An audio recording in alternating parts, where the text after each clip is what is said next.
What's up, YouTube? Combat here, and today I want to talk about Call of Duty 2017. I got some Black Ops 3 here on Stronghold on the background, so you guys can just sit back, enjoy, and listen to my ideas for Call of Duty 2017. Because of late, it seems that the lead up and the hype around Call of Duty has been bigger and better than the actual game itself. Because before Infinite Warfare was actually announced, before we ever saw a trailer for it, there was some good lead up to it because people wanted to see what the next Call of Duty was going to be, and we were pretty disappointed. But this is kind of the time where we don't really know, between kind of January and June, where people are anticipating the next game. They don't really know what's going to come next, and we have hopeful optimism that the game's actually going to be good. So I have some ideas for me personally, for me to enjoy the game, to try to change up the series that I've been playing since 2009, or really 2008, I guess. And I've fallen in love with the Call of Duty series.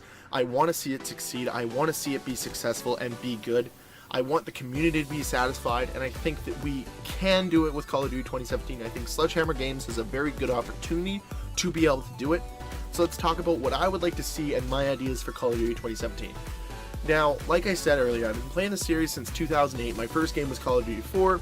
I didn't really touch World at War, so I don't know that game very well, but from then on, from Modern Warfare 2 on, I've owned every single game. I have approximately 5 to 10 days or more played in every single Call of Duty game. And one of the things that I think Call of Duty was very good at least during the 2-year cycle, was we always had a new timeline. Think about it. Modern Warfare 2 was present modern day game. Then we went Black Ops 1, which was in the past, and we went back to modern. Then we went to the future with Black Ops 2. Then we went back to modern with Modern Warfare 3. All those things, right? So that was really good. That really made Call of Duty seem to change with timeline shifting. So I think with Call of Duty 2017, we have to go to the past. You saw how big Battlefield 1 was with its kind of cashing in on the fact that nobody wants future anymore. You know, they really took advantage of the community and saying, you know what, we don't want futuristic gameplay. You know, present's okay, but we would love to go back to the past. So they brought us to World War I. I think that'd be too far for the next Call of Duty. Obviously, I'd love to see Call of Duty explore that in the future, but not this year, especially with Battlefield 1 just releasing last year. I don't think it's a smart idea to go there. What I'd love to see is another Black Ops 1 era game, you know, kind of post-World War II or World at War era game, kind of around that 50s to 70s, so you could have Vietnam in there, you could have the Korean War in there, you could have stuff like that.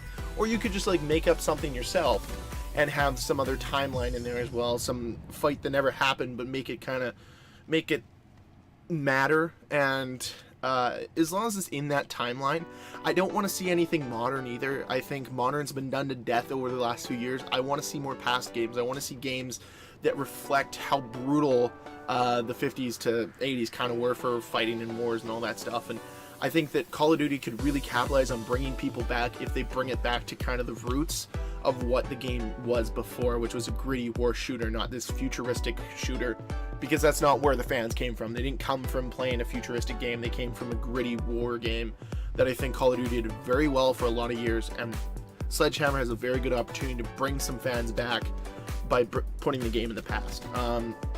This one is one of the tougher ones because I know people like them in the game. I just don't want to see specialists return, or, you know, rigs or whatever. I don't want to see those return in the next game.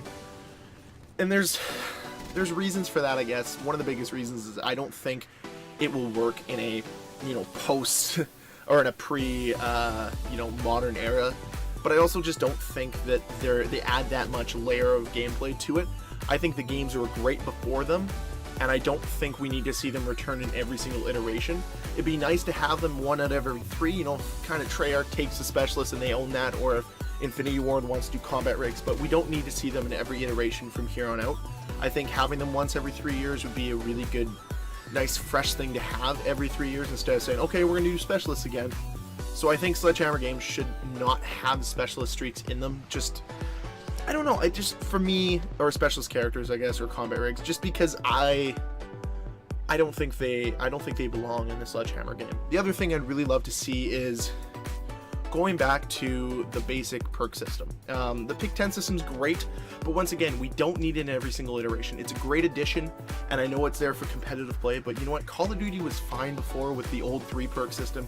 You know, there was a Call of Duty scene back in Black Ops 1, in Modern Warfare 2, in Call of Duty 4, there was competitive scene there. It'd be cool to just have the simple perks like we have in COD 4 remastered and be able to bring those into the next Call of Duty game, just to make Create a Class simple again and just try to simplify this series, because I think they've been trying to do too much to make the game innovative every year, that simplifying it, bringing it back down to its roots, will really bring a lot of fan base back. I think proper map design is huge.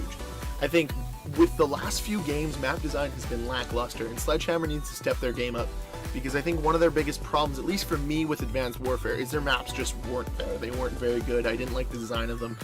And with playing a lot of COD 4 remastered, along with playing, Modern Warfare 2, Black Ops 2, these games have great maps, and it'd be nice if Sledgehammer could figure out how to make games like these, because great maps make you want to play the game more and more and more and more. Because if you get a map that you don't like, I at least feel very disinterested in the game, because I'm like, I don't like this map. Like, for me, I get taken out of the game much quicker than if I'm playing a map I actually do enjoy.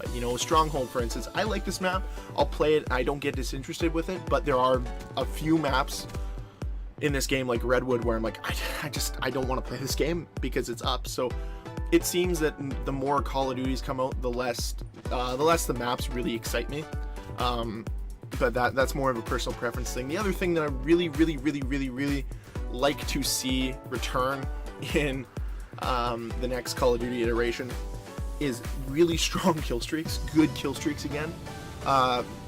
I don't know why we haven't seen a Harrier strike back in Call of Duty. It makes no sense to me, but I want to see good kill streaks. Every year they buff the kill streaks because they're not good enough.